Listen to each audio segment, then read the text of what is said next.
चला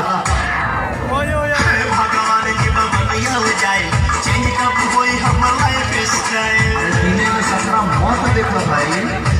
भगवान की बनिया हो जाए चेंज कब कोई हम लाइफ स्टाइल ब्यूटीफुल बेबी है हाथ में मोबाइल हेलो के बोलता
जवानी के डेट का एक्सपायर होके वाला मनी करोड़पति मिले छकरिया भगवान हमके गिफ्ट में कमर पे हाथ लगा के रोकवाया जाए हेलो के बोलता हम तो बबली अरे बबली ना पगली